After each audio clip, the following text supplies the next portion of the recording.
GT Holidays, South India's #1 travel brand. You know you are special when you're with GT Holidays. Erode மாவட்டம் சூரம்பட்டி 4 சாலை சந்திப்பு அருகே உள்ள பூசாரி சென்னிமலை வீதியில் தனியார் மருத்துவமனை ஒன்று செயல்பட்டு வருகிறது. இந்த மருத்துவமனைக்கு நாள்தோறும் ஆயிரக்கணக்கான நோயாளிகள் வந்து செல்கின்றனர்.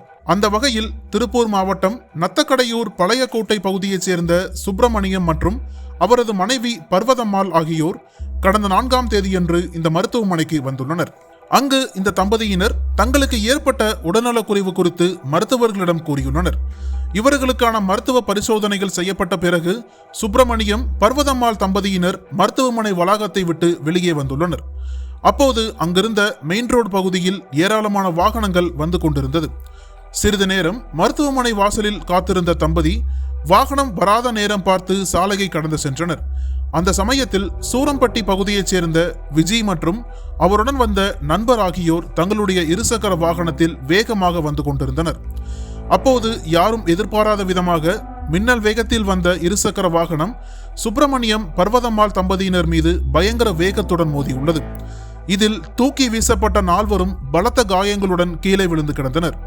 இதை பார்த்து அதிர்ச்சியடைந்த அக்கம்பக்கத்தினர் விபத்தில் சிக்கிய சுப்பிரமணியம் பர்வதம்மாள் தம்பதியினரை கோவை அரசு மருத்துவமனைக்கும் வாகனத்தை ஓட்டி வந்த விஜய் மற்றும் அவருடன் வந்த நண்பரை சேலத்தில் உள்ள மருத்துவமனைக்கும் சிகிச்சைக்காக அனுப்பி வைத்தனர்.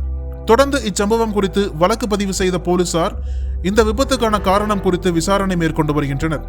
இந்நிலையில் இந்த விபத்து தொடர்பான சிசிடிவி காட்சிகள் வெளியாகி பார்ப்போரை பதைபதைக்க வைக்கிறது.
அனல் பறக்கும் செய்திகளை அப்டேட் செய்து கொள்ள நக்கீரன் களத்தை இப்பவே சப்ஸ்கிரைப் பண்ணுங்க.